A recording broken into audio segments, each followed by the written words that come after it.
What's going on, child? It's your most favorite diabetic YouTuber in the whole entire world, back with another video, another daily reaction for y'all. But of course, this one's a little bit different. Now, this one's only a little bit different because apparently Bobby Shmurda came on to pause. He went on to DJ Vlad's show, whatever the hell you want to call it, and apparently said that he popped his friend for allegedly popped his friend for snitching, and kind of just goes on a story on that tangent. I mean, not tangent, but you know, on that vibe. And in general, I've never heard this. I don't necessarily know if this one just went over my head in the past or if he's just admitting this now. Now, I'm kind of curious to know what the hell is actually going on. So with that said, shout out to DJ Vlad for video react 2. And of course, for safety, this is alleged. And I will be honest with y'all, it is all love, no hate. Now, of course, I'm going to make my jokes be brutally honest, and I won't lie to y'all. I am typically an arsehole, but if it was hate, beef, or anything crazy like that, I straight admit it. But one more time, all love, no hate. Alright, child, no more hesitations. Let's get into the video now. You can't get bond. And this whole time, Alex Spiro is your lawyer, who is also Jay-Z's lawyer. Yeah, he's my lawyer. Right. I heard you dropped a bag on him. 120,000. Damn. I don't know why my mama gave him 120,000. Was it 120,000 for 7 years in prison? I wouldn't. I don't think you want to talk about it. I was wild on that. I'm telling you. He said, "Oh wow." I doesn't recommend nobody to go there. Free Tory. Well, the trial is going to start soon. Tory? No, your trial. Oh. Back there. So Okay. You're sitting here in jail, can't get bond. Your trial's starting soon. You're facing more than 50 years at the time. If I blow? Yeah, if you blow trial. Now, you get a plea deal, but there's a catch because it's called a global plea. Right? Awesome. I ain't never heard of it. Why they didn't do that with Chapo? They didn't do that with Big Niche. Why they say, oh, you take 30, all right, break it down, 5, 5, 5, 5, 5. Why didn't do that? Okay.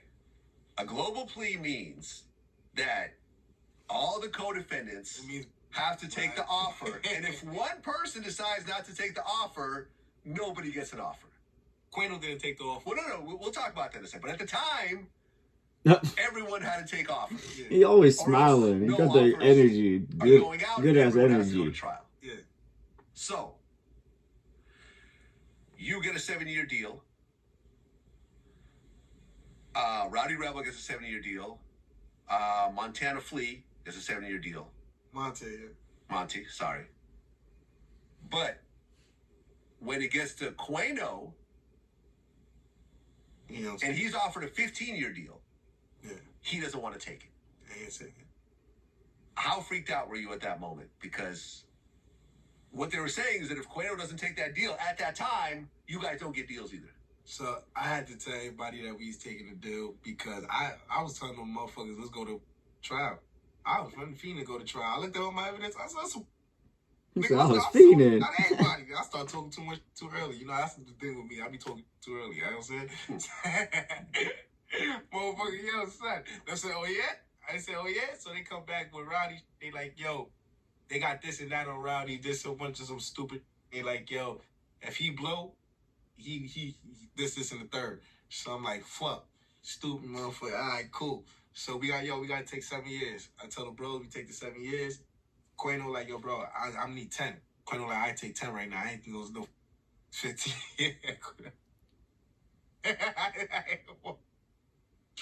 Vlad, Quano said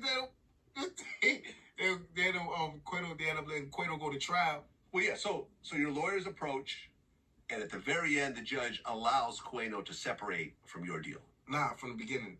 Oh, it was from the beginning? Yeah, once Quano said he ain't taking that, they said, all right, cool, we just trying by ourselves, and they still let us go.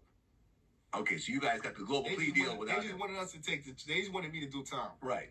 So this is the crazy part. I heard like out the judge's mouth, like the judge told me, like, yo, you would come back. He told all of us while we was in court, like, wow, our parents is there, people's there. He didn't even give a the judge client we had, that nigga get no fucks. That nigga told us in court, he said, listen, you can get it back when you appeal, your friends can get it back, but all of you guys are going upstate, okay? I said, oh.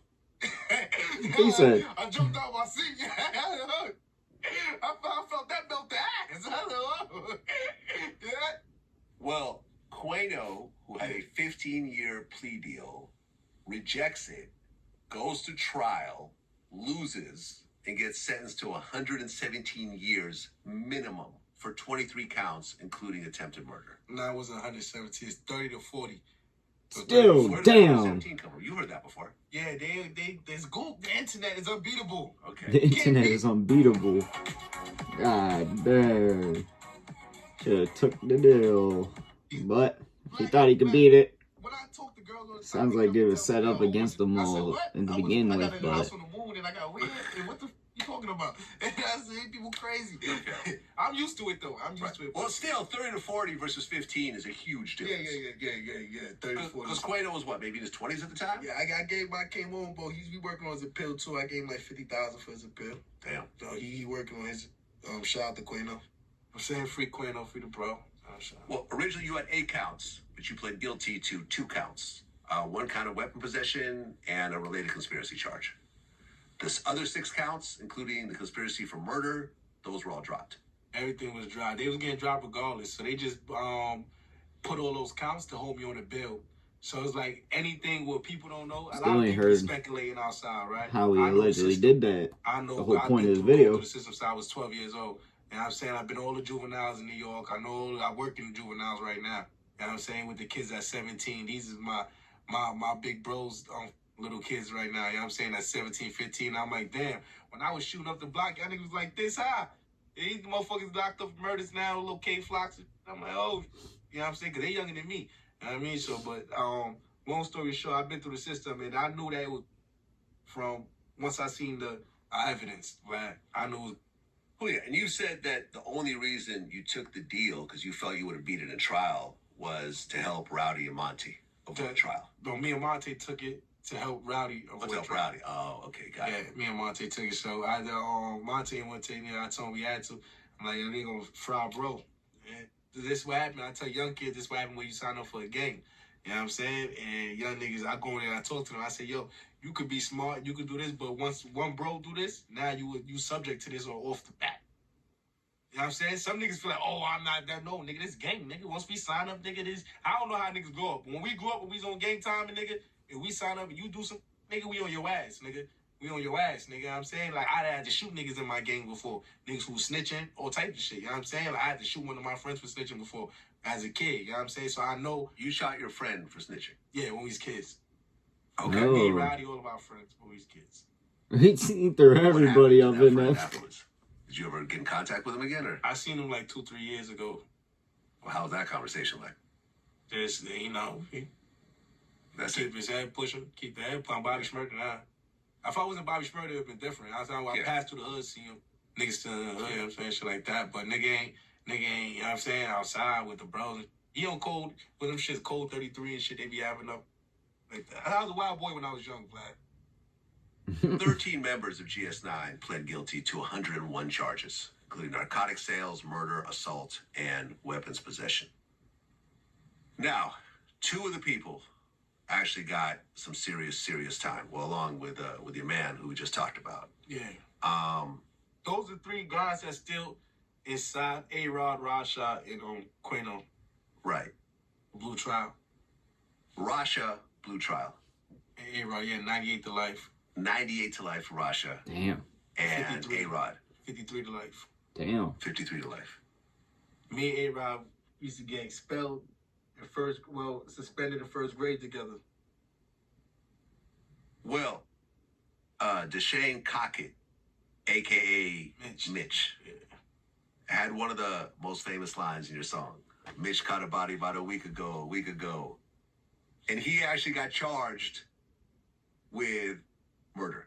No, he didn't get charged with murder. Well, he got 17 charges, 2 counts of second-degree attempted murder, and a whole bunch of assaults and so forth. You're right. Right. What ultimately happened with him? He's locked up right now. I think he locked up. He's doing 10 right now. He came home. He caught 5. Came home and got locked up for attempted murder again. All these guys who are named in the song, we went through all these names. He upstate right now, but you know what I'm saying? How do they feel? Do they feel at the end of the day that being in that song made them a target? No. Do they feel some type of way about it? I've always wondered that myself. The song helped them leverage benefits. Helped them leverage benefits from what they normally would have been doing. So the song benefited everybody.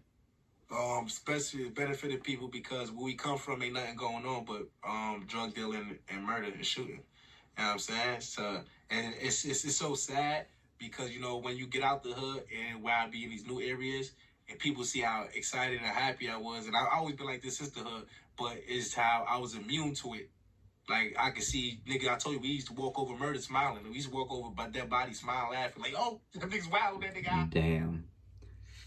I ain't gonna lie, that story definitely was. I mean, it was only like a small snippet of what we actually, you know, came to hear / see, but just in general to hear all the information from his own mouth, like, it's kind of interesting to hear because I never actually fully heard his point of view from what went down, because obviously I remember when that song came out and all that shit. I was in middle school. Oh my god, I used to be able to do that. I don't think I could do it now. I don't even think my mind remembers how to do that. But to focus on what he said, that is insane. I won't lie to y'all. Like, it seems like he definitely realized that he doesn't have to do that no more, that he's on a whole different level, and that's why he's kind of just enjoying life, not giving a shit what other people think, and etc., etc. And honestly, I still gotta say, I like it. I like his pure energy. He seems always happy, and honestly, to hear him say why necessarily he took the deal, it makes a lot more sense. Like, you always heard why he took the deal, but like from his own mouth, like, yeah, it shows like he's a loyal friend. And honestly, that's really I gotta say. But I do know what y'all think in the comment section down below. Also in the comments, your boy make all kinds of videos, so let me know what y'all want to see in the comment section down below. Also in the comments, oh, learn this booty kicked in terribly there, god dang. But yeah, that's all I gotta say. Peace.